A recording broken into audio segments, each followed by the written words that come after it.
जय हिंद। नमस्कार साथियों, कैसे हैं आप सभी लोग। उम्मीद करते हैं कि आप सभी लोग अच्छे होंगे और आप सभी लोग की तैयारी जो है साथियों बिल्कुल ही अच्छी तरीके से चल रही होगी। तो साथियों, आज की इस क्लास में हम सभी लोग आरआरबी ग्रुप डी एग्जाम 2026 के लिए जो है टॉप ऐसे इंपोर्टेड और चुनिंदे प्रश्नों को देखेंगे जो कि साथियों आपके आरआरबी ग्रुप डी के एग्जाम के लिए काफी ही इंपोर्टेंट हैं। और साथियों, जैसे कि आपको पता भी होगा कि आपके आरआरबी ग्रुप डी का जो एग्जाम डेट है ये आ चुका है और आप लोग का एग्जाम साथियों होने वाले हैं 3 अगस्त से 21 अगस्त तक। तो साथियों, आपके पास बिल्कुल ही अब कम समय बचे हैं आपके एग्जाम का, तो बिल्कुल आप लोग अच्छे से तैयारी कीजिए और इस बार आप लोग सिलेक्शन लीजिए। और यहाँ पे साथियों आपको जो है हर एक टॉपिक से आपको डेली क्लास दिए जाएंगे आपके आरआरबी ग्रुप डी के एग्जाम के लिए। तो यदि आप भी इस बार सिलेक्शन चाहते हैं तो यहाँ पे जितने भी आपको क्लास कराए जाएंगे आप बिल्कुल अच्छे से सभी क्लास को करते चलिए, क्योंकि साथियों हाल फिलहाल में आपके 12th लेवल आरआरबी एनटीपीसी का एग्जाम हुआ और वहां पे हम भी आपको क्लास दिए थे और वहां पे हर एक शिफ्ट में क्वेश्चन देखने को मिले थे। और यहाँ भी आपको आरआरबी ग्रुप डी के लिए क्लास देंगे और यहाँ से प्रश्न आपके एग्जाम में पूछे ही जाएंगे। तो चलिए क्लास को स्टार्ट करते हैं और देखते हैं कि क्वेश्चन क्या है। क्वेश्चन यहाँ पे है, मई 2026 में ब्रिक्स बैठक में भारत ने किस संस्था में सुधार की आवश्यकता पर बल दिया है। चलिए बताइएगा। इसमें करंट अफेयर्स है, साइंस है, जीके है, जीएस है, ये सभी टॉपिक से क्वेश्चन है। बिल्कुल अच्छे से पढ़ते चलिए और बताइएगा यहाँ पे आप कि मई 2026 में ब्रिक्स बैठक में भारत ने किस संस्था में सुधार की आवश्यकता पर बल दिया। तो यहाँ पे आप बताएंगे संयुक्त राष्ट्र सुरक्षा परिषद पे। ऑप्शन यहाँ पे आपका जो है सही जवाब होगा, याद रखिएगा। चलिए अगला प्रश्न यहाँ पे देखिएगा, मई 2026 में ब्रिक्स बैठक में भारत का प्रतिनिधित्व किसने किया था। तो मई 2026 में ब्रिक्स बैठक में भारत का प्रतिनिधित्व किसने किया। तो यह किए थे एस जयशंकर। ऑप्शन यहाँ पे सी हो जाएगा सही जवाब, एस जयशंकर किए थे। अगला प्रश्न यहाँ पे है, मई 2026 में ब्रिक्स घोषणा पत्र किस शहर से संबंधित था। तो याद रखेंगे मई 2026 में ब्रिक्स घोषणा पत्र किस शहर से संबंधित था। तो यह नई दिल्ली से संबंधित था। ऑप्शन ए सही जवाब है, नई दिल्ली से होगा। चलिए अगला प्रश्न यहाँ पे देखेंगे और यहाँ पे प्रश्न है कि मई 2026 में भारत द्वारा रक्षा क्षेत्र में चर्चित उपलब्धि क्या रही है। तो मई 2026 में भारत द्वारा रक्षा क्षेत्र में चर्चित उपलब्धि क्या रही है। तो आप बताएंगे यहाँ पे इस क्वेश्चन का सही जवाब ऑप्शन बी हो जाएगा। ऑप्शन बी सही जवाब है। आगे देखिए अगला प्रश्न यहाँ पे दिए गए और यहाँ पे 5 नंबर क्वेश्चन पूछे गए कि मई 2026 में भारत के नए सीडीएस के रूप में यहाँ पे किसने पदभार ग्रहण किया है। तो मई 2026 में भारत के नए सीडीएस के रूप में किसने पदभार ग्रहण किया। तो यहाँ पे इस क्वेश्चन का आप सही जवाब ऑप्शन यहाँ पे बी करेंगे। ऑप्शन आपका बी सही जवाब है।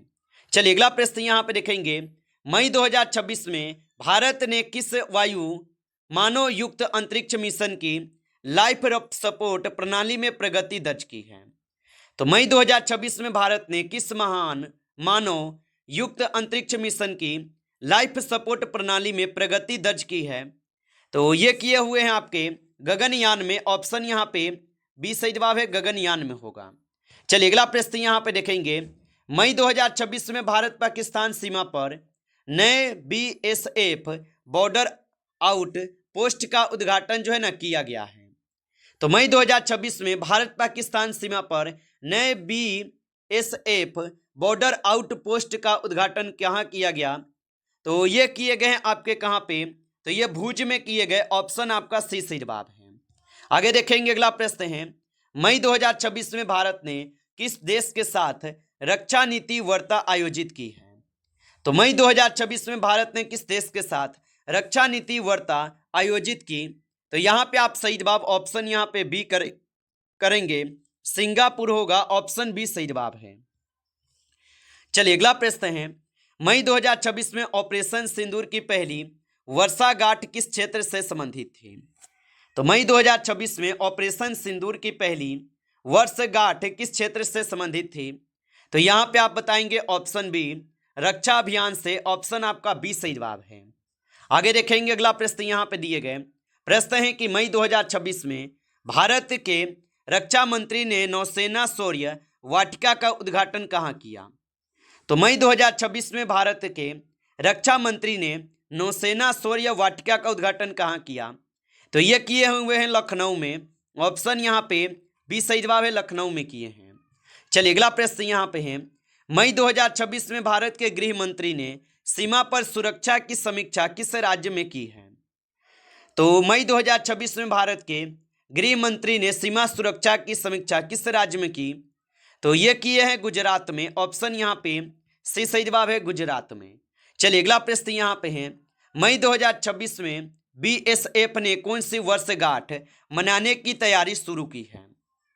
तो ये शुरू किए हैं 60वीं वर्षगांठ मनाने की शुरुआत। ऑप्शन सी सही जवाब है। चलिए अगला प्रश्न यहाँ पे है, एटीपी का निर्माण मुख्यतः कोशिका के किस अंग में होता है? तो एटीपी का निर्माण मुख्यतः कोशिका के किस अंगक में होता है? तो यहाँ पे आपका सही जवाब बी हो जाएंगे, माइटोकॉन्ड्रिया के। ऑप्शन आपका बी सही जवाब है।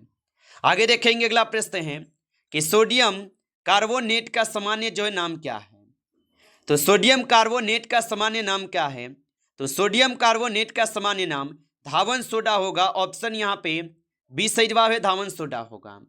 अगला क्वेश्चन यहाँ पे देखेंगे, मानव शरीर में सबसे लंबी कोशिका जो है कौन सी है? तो मानव शरीर में सबसे लंबी कोशिका तंत्रिका कोशिका हो जाएगा। ऑप्शन यहाँ पे आपका जो है सी सही जवाब है, तंत्रिका कोशिका हो जाएगा। चलिए अगला प्रश्न यहाँ पे देखेंगे, निम्नलिखित में से विद्युत का सबसे अच्छा चालक जो है कौन सा है? तो निम्नलिखित में से विद्युत का सबसे अच्छा चालक कौन सा है? तो चांदी जो है ये विद्युत का सबसे अच्छा चालक है। ऑप्शन ए सही जवाब है। चलिए अगला प्रश्न यहाँ पे है कि अवतल दर्पण द्वारा बना आभासी प्रतिबिंब जो है सदैव होता है। चलिए बताएंगे। और साथियों, आप अभी तक इस क्लास को लाइक नहीं किए हैं तो क्लास को आप लाइक कर लेंगे। नए जुड़े हैं आप इस चैनल पे तो चैनल को सब्सक्राइब करके ऑल नोटिफिकेशन को भी ऑल पे दबा के जुड़ जाइए, जिससे कि जब भी कोई नई क्लास हो सबसे पहले क्लास का नोटिफिकेशन जो है आपके पास पहुंच सके। तो आप इस चैनल को सब्सक्राइब कर लीजिएगा। और बताएंगे आप यहाँ पे कि अवतल दर्पण द्वारा बना आभासी प्रतिबिंब सदैव होता है। तो ये होते हैं सदैव कैसा? तो सीधा एवं बारा होता है। ऑप्शन यहाँ पे बी सही जवाब है, सीधा एवं बारा होता है। आगे देखेंगे अगला प्रश्न यहाँ पे है, मनुष्य में गुणसूत्रों की संख्या आधी किस कोशिकांग में होती है?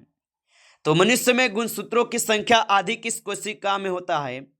तो ये होते हैं युग्मक में। ऑप्शन यहाँ पे बी सही जवाब दिए गए, युग्मक में होते हैं। आगे देखिए अगला प्रश्न यहाँ पे है, किसी चालक में धारा प्रवाहित होने का कारण है? तो किसी चालक में धारा प्रवाहित होने का जो कारण है, इसका कारण क्या होगा? तो इलेक्ट्रॉनों का प्रभाव होगा। ऑप्शन यहाँ पे आप लोग का जो है सही जवाब क्या हो जाएंगे? तो ऑप्शन ए यहाँ पे जो है सी सही जवाब हो जाएंगे। ऑप्शन सी कीजिएगा, इलेक्ट्रॉनों का प्रभाव होगा। चलिए अगला प्रश्न देखेंगे, यदि किसी वस्तु पर कोई बाहरी बल कार्य नहीं करता तो उसका संवेग क्या होगा? तो यदि किसी वस्तु पर कोई बाहरी बल नहीं कार्य करता तो उसका जो है संवेग क्या होगा? तो उसका संवेग जो है नियत ही रहेगा। ऑप्शन सी कीजिएगा, नियत ही रहेगा। आगे देखिए अगला प्रश्न यहाँ पे दिए गए कि उत्तल दर्पण द्वारा बना प्रतिबिंब जो है सदैव होता है। तो उत्तल दर्पण द्वारा बना प्रतिबिंब सदैव होता है। तो ये सदैव कैसा होता है? तो ये आभासी, सीधा एवं छोटा होता है। ऑप्शन बी कीजिएगा, आभासी, सीधा एवं छोटा होगा। आगे देखिए अगला प्रश्न यहाँ पे है कि पौधों में जड़ों द्वारा जल का अवशोषण मुख्यतः किस भाग में होता है? तो पौधों में जड़ों द्वारा जल का अवशोषण मुख्यतः किस भाग में से होता है? तो यहाँ पे आप सही जवाब ऑप्शन यहाँ पे क्या करेंगे? तो ऑप्शन यहाँ पे बी करेंगे, मूल रोम हो जाएगा। ऑप्शन यहाँ पे बी सही जवाब है। आगे देखिए अगला प्रश्न यहाँ पे दिए गए, निम्नलिखित में से सबसे अधिक विद्युत प्रतिरोधक कौन सा है? तो निम्नलिखित में से सबसे अधिक विद्युत प्रतिरोधक कौन सा है? तो यहाँ पे रबर हो जाएगा। ऑप्शन सी कीजिएगा, रबर होगा, याद रखेंगे। चलिए अगला प्रश्न यहाँ पे है, मानव रक्त में ऑक्सीजन का परिवहन मुख्यतः जो है किसके द्वारा होता है? तो मानव रक्त में ऑक्सीजन का परिवहन मुख्यतः किसके द्वारा होता है? तो यहाँ पे 24 का सही जवाब। ऑप्शन आप सभी लोग का जो है यहाँ पे क्या हो जाएंगे? तो आरबीसी में उपस्थित हीमोग्लोबिन होगा। ऑप्शन बी कीजिएगा आप यहाँ पे सही जवाब। आगे देखिए अगला प्रश्न यहाँ पे दिए गए, मानव शरीर में सबसे बड़ी लाल यहाँ पे लार ग्रंथि कौन सी होती है? तो मानव शरीर में सबसे बड़ी लार ग्रंथि कौन सी होती है? तो यहाँ पे होते हैं आपके पैरोटिड ग्रंथि। ऑप्शन यहाँ पे आप लोग का जो है ये बिल्कुल ही सही जवाब दिए गए हैं, याद रखेंगे। चलिए अगला प्रश्न यहाँ पे देखेंगे, निम्नलिखित में से कौन सी धातु सबसे अधिक अभिक्रियाशील है? तो निम्नलिखित में से कौन सी धातु सबसे अधिक अभिक्रियाशील है?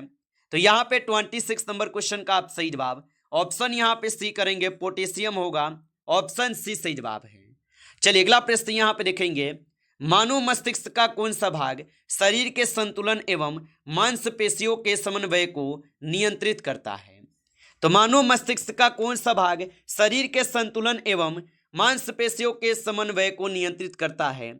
तो यहाँ पे सही जवाब ऑप्शन आप सभी लोग का क्या होगा, सेरिबेलम हो जाएंगे। ऑप्शन सी कीजिएगा सही जवाब, सेरिबेलम होगा। आप अच्छे से इनको याद रखेंगे। चलिए अगला प्रश्न यहाँ पे देखेंगे, प्रश्न पूछा है आपसे यहाँ पे, न्यूटन के तृतीय नियम के अनुसार प्रत्येक क्रिया के बराबर एवं विपरीत दिशा में एक डैश है।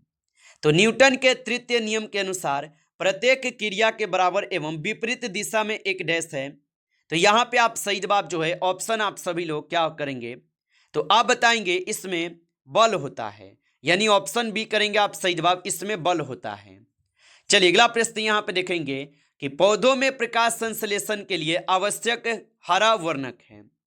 तो पौधों में प्रकाश संश्लेषण के लिए आवश्यक हरा वर्णक होगा। तो यहाँ पे 29 का सही जवाब ऑप्शन बी होगा, यहाँ पे क्लोरोफिल। ऑप्शन आपका बी सही जवाब है, क्लोरोफिल होगा। चलिए अगला प्रश्न यहाँ पे दिए गए, प्रश्न है कि निम्नलिखित में से सबसे हल्की धातु कौन सी है? तो निम्नलिखित में से सबसे हल्की धातु जो है लिथियम हो जाएगा। ऑप्शन यहाँ पे बी सही जवाब है, लिथियम होगा। चलिए अगला प्रश्न देखेंगे, निम्नलिखित में से सबसे अधिक अभिक्रियाशील क्षार धातु कौन सी है? तो निम्नलिखित में से सबसे अधिक अभिक्रियाशील क्षार धातु कौन सी है? तो यहाँ पे सही जवाब ऑप्शन आप सभी लोग का जो है क्या हो जाएंगे, तो ऑप्शन आप सभी लोग का डी हो जाएंगे, रुबिडियम हो जाएंगे। ऑप्शन डी सही जवाब है। चलिए अगला प्रश्न यहाँ पे दिए गए, और यहाँ पे प्रश्न आपसे पूछे गए हैं कि ओम का नियम किस संबंध को व्यक्त करता है? तो ओम का नियम किस संबंध को व्यक्त करता है? तो ये व्यक्त करते हैं धारा विभवांतर और प्रतिरोध को। ऑप्शन यहाँ पे आपका बी जो है सही जवाब होगा, याद रखेंगे। चलिए अगला प्रश्न यहाँ पे देखेंगे, निम्नलिखित में से कौन सा अम्ल कार की बैटरी में प्रयुक्त होता है? तो निम्नलिखित में से कौन सा अम्ल कार की बैटरी में प्रयुक्त होता है? तो यहाँ पे आप सही जवाब जो है ऑप्शन यहाँ पे क्या करेंगे, तो ऑप्शन आप सभी लोग सी करेंगे, सल्फ्यूरिक अम्ल होगा। ऑप्शन सी सही जवाब है। चलिए अगला प्रश्न देखेंगे, यदि किसी वस्तु को अवतल दर्पण के फोकस पर रखा जाए तो प्रतिबिंब बनेगा। तो यदि किसी वस्तु को अवतल दर्पण के फोकस पर रखा जाए तो प्रतिबिंब बनेगा।